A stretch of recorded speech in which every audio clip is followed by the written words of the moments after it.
Hello అండి. అందరికీ నమస్కారం. సో, ఇవాళ మనం జాతకంలో చంద్రగ్రహం గురించి డిస్కస్ చేసుకుందామన్నమాట. The planet moon. చంద్రుడు అంటే మనఃకారకుడు, మాతృకారకుడు. మన భావోద్వేగాలు, ద హ్యూమన్ ఎమోషన్స్ వీటినన్నిటిని చంద్రుడు ఇండికేట్ చేస్తాడనమాట. సో, ఒక్క మాటలో చెప్పాలంటే మన జాతకంలో చంద్రుడి స్థితి బావుంటే కనుక అన్నీ బానే ఉంటాయి. ఎందుకంటే మన మనసు బాగుంటే మిగిలినన్నీ బాగానే ఉంటాయన్నమాట. సో సో మెయిన్గా నేను ఇంతకుముందు చెప్పినట్టుగా చంద్రుడు మన మనఃకారకుడు, ద హ్యూమన్ ఎమోషన్స్, మన భావోద్వేగాలు, మన మన బాల్యం అంటే చైల్డ్హుడ్ లైఫ్, మదర్ మాతృసౌఖ్యం, వీటినన్నిటిని ఇండికేట్ చేస్తాడనమాట. మనకున్న 27 నక్షత్రాల్లో చంద్రుడు 3 నక్షత్రాలకి అధిపతి. ఒకటి రోహిణి నక్షత్రం, ఇంకోటి హస్త, ఇంకోటి శ్రవణ నక్షత్రం అన్నమాట. సో రోహిణి నక్షత్రం. సో రోహిణి అంటే ఆరోహణం, అవరోహణం అంటే పైకి ఎక్కడం, పైకి చూడడం అన్నట్టుగా ఇండికేట్ అవుతుందన్నమాట. సో ఈ రోహిణి నక్షత్రం వృషభ రాశిలో ఉందన్నమాట. సో వృషభ రాశికి శుక్రుడు అధిపతి. సో బేసికల్గా రోహిణి నక్షత్ర జాతకులు చాలా ఉన్నతంగా ఆలోచిస్తారు. ఎప్పుడు హయ్యర్ గోల్స్, హయ్యర్ ఆస్పెక్ట్స్ వాళ్ళకి ఉంటాయన్నమాట. ఇంకొకటి వాళ్ళు చూపించే ఎమోషన్, వాళ్ళు చూపించే భావోద్వేగం చాలా లోతుగా, చాలా విశాలంగా ఉంటుంది. అంటే ఒక కొంచెం పాజిటివ్ నేచర్ కానీ, ఒక పాజిటివ్ ఎమోషన్ అనేది వాళ్ళు ఎక్కువగా చూపిస్తూ ఉంటారు. సో అందుకే రోహిణి నక్షత్ర జాతకులు చాలా పీస్ఫుల్గా ఉంటారు. అండ్ వాళ్ళ చుట్టూ ఉండే వ్యక్తులు కూడా చాలా పీస్ఫుల్గా ఉంచుతారు అనమాట. అంటే చుట్టుపక్కల ఉన్న వాళ్ళని పీస్ఫుల్గా ఉంచుతారు, వాళ్ళు కూడా చాలా పీస్ఫుల్గా ఉంటారు అన్నమాట. And at the same time నేను చెప్పినట్టుగానే వాళ్ళ భావోద్వేగం కానీ, వాళ్ళ ఎమోషన్స్ కానీ చాలా బలంగా, చాలా పాజిటివ్గా వెళ్తాయి. అంటే ఆ వేవ్స్ చాలా పాజిటివ్గా ఉంటుందన్నమాట. పైగా ఇది వృషభ రాశిలో పడింది కాబట్టి రోహిణి నక్షత్ర జాతకులు కొంచెం కంఫర్టబుల్ లైఫ్, కంఫర్టబుల్ లివింగ్ని లీడ్ చేయడానికి చాలా ఎక్కువగా ఛాన్సెస్ ఉంటాయన్నమాట. సో ఇంకో నక్షత్రం, చంద్రుడు ఓన్ చేసుకునే ఇంకో నక్షత్రం హస్త. హస్త అంటే బేసికల్గా మన హ్యాండ్స్, మనం చేత్తో చేసే అంటే చేత్తో చేసే పని. సో హస్త నక్షత్ర జాతకులు బేసికల్గా they are skilful in the hands. అంటే మనం చేత్తో చేసే పనులు, ఫర్ ఎగ్జాంపుల్ కీబోర్డ్ ప్లే చేయడం కానీ, అదే ఎనీ మ్యూజిక్ ఇన్స్ట్రుమెంట్, హ్యాండ్స్తో చేసే ఎనీ మ్యూజిక్ ఇన్స్ట్రుమెంట్ కానీ, అంటే కంప్యూటర్ కానీ, ద కీబోర్డ్ ఈవెన్ అంటే any job that requires hand skill, దానికి హస్త నక్షత్రం ఇండికేట్ చేస్తుందన్నమాట. సో హస్త నక్షత్ర జాతకుల్లో ఈ స్కిల్ ఉంటుంది. అట్ ద సేమ్ టైం వాళ్ళు చాలా మాటకారి, చాలా ప్రియంగా మాట్లాడతారు, చాలా తీయగా మాట్లాడతారు. అంటే అపోజింగ్ పార్టీకి చాలా నచ్చేలాగా మాట్లాడే కెపాసిటీ వీళ్ళకి ఉంటుందన్నమాట. చాలా మాటకారి, చాలా ఇంటెలెక్చువల్, కొంచెం హాస్యం, కామెడీ పంచ్ అట్లా అంటాం కదా, కొంచెం కామిక్గా మాట్లాడే లక్షణం కూడా ఈ హస్త నక్షత్ర జాతకులకి ఉంటుందన్నమాట. సో ద మెయిన్ థీమ్ ఏంటంటే ఈ skills in the hand. So చేత్తో చేసే పనికి they have a very good skill in that. So చంద్రుడు ఓన్ చేసుకునే ఇంకో ద థర్డ్ స్టార్ వచ్చేసి ద శ్రవణ నక్షత్రం.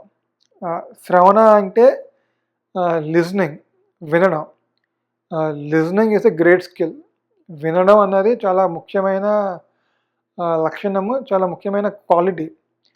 సో ఈ శ్రవణ నక్షత్ర జాతకులు ఎప్పుడైనా అపోజింగ్ పార్టీ చెప్పేది సావధానంగా ఫస్ట్ నుంచి లాస్ట్ వరకు మొత్తం వింటారు.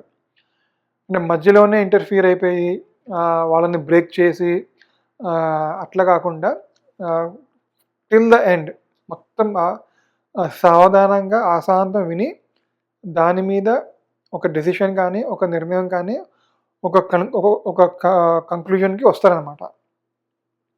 ఇది వీళ్ళకుండే ఒక గొప్ప లక్షణం. ఈ ఈ శ్రవణ నక్షత్ర జాతకులకి ఈ listening is a very great skill. చాలా మంచి స్కిల్ అది. అండ్ ఈ ఈ ఈ శ్రవణ నక్షత్రం అనేది మకర రాశిలో పడుతుంది. సో మకర రాశి అంటే శనికి అధిపతి. సో వీళ్ళేంటంటే కొంచెం కష్టపడే తత్వము, కష్టంతో కూడిన పని, కష్టపడి పనిచేయడం అనేది వీళ్ళకి ఒక లక్షణంగా ఉంటుందన్నమాట. So they are also hard working people. Shravana నక్షత్ర జాతకులు కూడా కొంచెం hard working people and they are very good at listening. లిజనింగ్‌కి they are very good at that. So ఇది రోహిణి, హస్త, శ్రవణ. ఇది చంద్రుడికి 3 స్టార్స్. ఇంకొకటి ఏంటంటే చంద్రగ్రహం మన జాతకంలో చాలా ఇంపార్టెంట్, చాలా కీ రోల్ ప్లే చేస్తుంది. సో మనం పుట్టినప్పుడు చంద్రుడు ఏ స్టార్లో ఉంటాడో అది మన జన్మ నక్షత్రం. చంద్రుడు ఏ రాశిలో ఉంటాడో అది మన జన్మరాశి. జన్మరాశి, జన్మ నక్షత్రం బట్టే మిగిలినవన్నీ డిసైడ్ అవుతాయి అన్నమాట. అంటే మనం క్యాలిక్యులేట్ చేసే దశ, విదశ, అంతర్దశ, సూక్ష్మదశ ఇవన్నీ అంటే ఈ దశలన్నీ చంద్రుడు ఉన్న నక్షత్రం మన జన్మ నక్షత్రం బేస్ మీదే ఉంటుందన్నమాట. ఇంకొకటి సో బేసికల్గా 2 థింగ్స్ ఉంటాయి. ఒకటి మన ప్లానటరీ దశలు, అంటే మనకి నడిచే దశ, అంటే గురుదశ కానీ, శని దశ కానీ అవన్నీ ఒక దశలో ఉంటాయి అన్నమాట. ఇంకోటి ఏంటంటే గోచారం. గోచారం అంటే ది కరెంట్, అంటే ప్రస్తుతం ఉండే గ్రహాల స్థితి, దాన్ని మనం గోచారం అంటాం అన్నమాట. అంటే ప్రస్తుతం ఉండే గ్రహాల స్థితిలో గ్రహాల వీక్షణ, అంటే ద ప్లానటరీ ఆస్పెక్ట్స్ కానీ, ద ప్లానటరీ పొజిషన్స్ కానీ, దాన్ని గోచారం అంటాం అన్నమాట. సో ఈ గోచారం సో ఎప్పుడైనా మనం ఒక ఫలితం చెప్పాలంటే మెయిన్ దశ, గోచారం ఈ రెండింటిని బేస్ చేసుకునే మనం ఒక జాతకం చూసేటప్పుడు ఒక ఫలితాన్ని చెప్తాం అన్నమాట. ఎగ్జాంపుల్గా ఏంటంటే ఏలినాటి శని. సో ఏలినాటి శని అన్నది మన మెయిన్ దాంట్లో ఉండదు. మనం ఎప్పుడైతే పుడతామో పుట్టినప్పుడు చంద్రుడు ఏ రాశిలో ఉంటాడో ఆ రాశి బట్టి ఏలినాటి శని మనం క్యాల్కులేట్ చేస్తాం అనమాట. అది గోచారం అంటే. సో ఏలినాటి శని అనేది బేసికల్గా గోచారంలో శని భగవానుడి యొక్క ట్రాన్సిట్ బట్టి మనం ఏలినాటి శని ఉందా లేదా అన్నది మనం డిసైడ్ చేస్తాం అనమాట. అది కూడా చంద్రుడు ఉన్న హౌస్ బట్టి ఆ స్థితి బట్టి డిసైడ్ అవుతుంది. సో అందుకే చంద్రుడు చాలా ఇంపార్టెంట్ ప్లానెట్. మనం ఏదైనా ముహూర్తం కానీ, ఏదైనా ఒక మంచి పని చేయాలన్నా, ఏదైనా ఒక ముహూర్తం పెట్టాలన్నా మెయిన్గా మనం చూసేది ఒక మంచి తిథి, మంచి తార, అంటే తారాబలం, చంద్రబలం పక్కాగా డెఫినెట్గా చూస్తాం అన్నమాట. సో అది ఎట్లా క్యాల్కులేట్ చేస్తాము అంటే అగైన్ మనం పుట్టినప్పుడు చంద్రుడు ఏ స్టార్లో ఉన్నాడో, ఏ రాశిలో ఉన్నాడో దాన్ని బేస్ చేసుకునే మనం మంచి ముహూర్తం కానీ, మంచి లగ్నం ఇవన్నీ మనం ఫిక్స్ చేస్తాం అన్నమాట. సో ఇంకొకటి సో చంద్రుడు కర్కాటక రాశికి అధిపతి, వృషభ రాశిలో ఎగ్జాల్టేషన్, వృషభ రాశిలో ఎగ్జాల్ట్ అవుతాడు. వృశ్చిక రాశిలో వృశ్చిక రాశిలో నీచ స్థితి పొందుతాడు. అది ఎందుకో మనం ఇప్పుడు చూద్దాం అది. సో చంద్రుడు కర్కాటక రాశినే ఎందుకు ఓన్ హౌస్గా చేసుకున్నాడు? మిగిలిన 12 జ్యోడక్ సైన్స్లో ఎందుకు చంద్రుడు కర్కాటక రాశికి అధిపతి అయి ఉన్నాడు? ఎందుకంటే సో నేను ఇంతకుముందు చెప్పినట్టుగా చంద్రుడు అంటే మన మనస్సు, మన భావోద్వేగం, మన ఎమోషన్స్. సో కర్కాటక రాశి అది ఒక జలతత్వ రాశి అనమాట. అది ఒక వాటరీ సైన్. సో ఆ కర్కాటక రాశిలో కూడా ఆ రాశి క్వాలిటీస్ ఏంటంటే ఒక ప్రేమ, ఒక భావోద్వేగాలు, ఒక ఎమోషన్స్ని బాగా క్యారీ చేస్తుందన్నమాట ఆ యొక్క రాశి. సో చంద్రుడి క్వాలిటీస్ ఆ రాశికి పర్ఫెక్ట్గా సూట్ అవుతుందన్నమాట. సో చంద్రుడి నేచర్కిను ఆ రాశి క్వాలిటీస్ పక్కాగా సూట్ అవుతుంది. సో అందుకే చంద్రుడు కర్కాటక రాశికి అధిపతి. So next